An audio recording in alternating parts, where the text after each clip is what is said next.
Bapak, Ibu, dan saudara yang terkasih dalam nama Tuhan Yesus, Shalom. Kita bersyukur kepada Tuhan pada pagi hari ini kita masih diberikan nafas hidup dan kita akan merenungkan firman Tuhan yang berbicara tentang hal mengikut Yesus.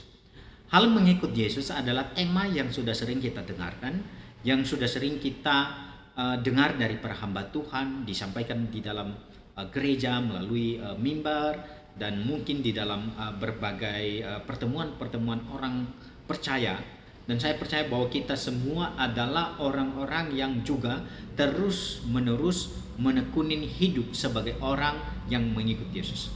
Tapi kita perlu belajar dari sejarah, kita perlu belajar dari Alkitab, kita perlu belajar daripada bagaimana kehidupan sesungguhnya daripada pengikut Yesus. Nah, Bapak Ibu saudara yang terkasih dalam nama Tuhan Yesus, ketika murid-murid Yesus dipanggil, terutama murid-muridnya yang pertama, mereka mengikut Yesus seketika itu juga. Dan kita melihat ada sebuah konsistensi antara apa yang mereka nyatakan pertama sekali sampai akhir hidup mereka. Itu konsisten. Mereka mengikut Yesus. Kecuali satu orang murid yang memang murtad. Pada waktu Yesus memanggil murid-murid yang pertama, misalnya di dalam Matius pasal 4 ayat 18 sampai 22.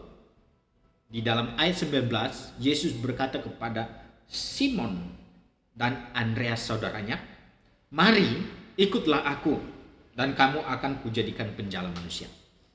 Bapak, Ibu, saudara, pernahkah terpikir kepada Anda bahwa ada sebuah keanehan ketika kita membandingkan antara masa-masa pelayanan Yesus dengan masa akhir kehidupannya? Perbedaan yang sangat mencolok yang akan kita lihat. Misalnya orang-orang yang awalnya mengikut Yesus begitu banyak, begitu ramai, berbondong-bondong, beribu-ribu. Tetapi di akhir kehidupan Yesus hampir-hampir tidak ada orang yang mengikut dia. Kemanakah mereka? Pada waktu kita misalnya melihat di dalam Alkitab ada begitu banyak mujizat yang dilakukan oleh Tuhan Yesus. Ketika misalnya salah satunya yang paling terkenal adalah mujizat ketika Yesus memberikan makan 4.000 dan 5.000 orang banyaknya. Ada banyak sekali orang, ada banyak sekali laki-laki, perempuan, ada banyak sekali manusia yang ada pada waktu itu. Ada banyak sekali orang yang menyaksikan mujizat Yesus. Bahkan ada banyak sekali orang yang juga merasakan secara langsung mujizat itu. Ada yang menerima mujizat, ada yang melihat secara langsung, ada yang mendengar cerita mujizat itu dari sumber pertama. Pasti banyak sekali orang yang mengikut Yesus pada waktu itu. Tetapi mengikut dalam hal ini adalah dalam tanda kutip. Apakah mereka menjadi pengikut Kristus yang sejati? Rupanya kalau kita memperhatikan dan kita melihat, sesungguhnya banyak orang yang bukanlah pengikut, tetapi mereka adalah penggemar.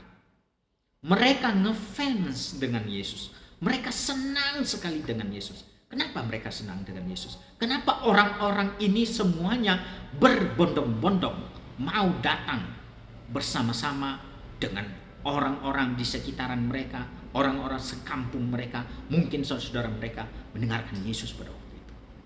Motivasi mereka itulah yang menentukan identitas mereka sebagai penggemar. Mereka mau melihat mujizat Yesus.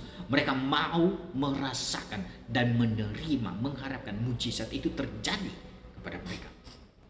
Pada akhirnya mereka hanya sampai kepada hal itu saja. Mereka hanya sampai kepada melihat dan merasakan mujizat itu, menerima mujizat itu.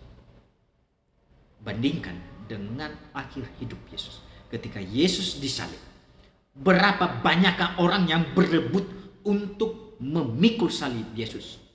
Berapa banyak? Berapa banyakkah orang yang membela Yesus? Mereka tahu tentunya bahwa Yesus bukan orang yang bersalah, tidak layak disalibkan. Adakah semangat mereka untuk membela? Adakah semangat mereka untuk menyatakan bahwa orang ini tidak salah? Rupanya Bapak Ibu, mereka tidak melakukan hal seperti itu. Mereka tidak lebih daripada seorang penggemar. Mereka tidak lebih daripada orang-orang yang mengharapkan mujizat semata. Mereka tidak lebih daripada orang-orang yang mencari kepentingan diri sendiri. Pertanyaan yang sama untuk kita pada zaman sekarang adalah, apakah di lingkungan kita juga sudah terjadi sebuah transformasi sosial, transformasi di dalam gereja kita?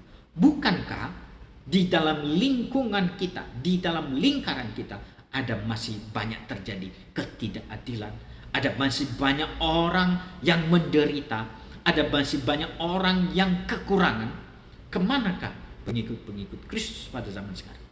Di tengah-tengah dunia, di tengah-tengah negara, di tengah-tengah masyarakat yang penuh dengan berbagai macam isu yang kadang-kadang tidak sesuai dengan firman Tuhan, apakah orang-orang Kristen berani bersuara untuk menyatakan bahwa ini tidak benar? Yang benar adalah seperti yang firman Tuhan katakan. Dan di mana aksi-aksi sosial kita yang memberikan pengaruh sehingga tingkat pengangguran turun, kejahatan hilang. Di manakah pengaruh kita, Bapak Ibu? Itu yang menjadi pertanyaan bagi kita. Karena jangan sampai bahwa kita adalah tidak lebih daripada penggemar. Kalau kita baca di dalam Matius pasal 7 ayat 22, pada hari terakhir banyak orang akan berseru kepadaku, Tuhan, Tuhan, bukankah kami bernubuat demi namamu dan mengusir setan demi namamu juga? Kenapa mereka berkata seperti itu? Karena sebelumnya dikatakan bahwa bukan setiap orang yang berseru kepadaku Tuhan, Tuhan akan masuk ke dalam kerajaan surga, melainkan dia yang melakukan kehendak Bapakku yang di surga. Jadi bukan orang yang memuji, bukan orang yang melayani, bukan orang yang adalah penggemar yang menjadi orang yang berkenan kepada Tuhan. Mereka yang berkenan kepada Tuhan adalah mereka yang melakukan firman Tuhan, mereka yang mengikut Yesus sampai akhir hayat mereka, mereka yang bertekun di dalam iman mereka dengan sungguh-sungguh. Mari kita menyatakan itu dalam kehidupan kita sebagai orang Kristen di tengah-tengah lingkungan gereja dan di tengah-tengah bangsa dan negara kita. Amin.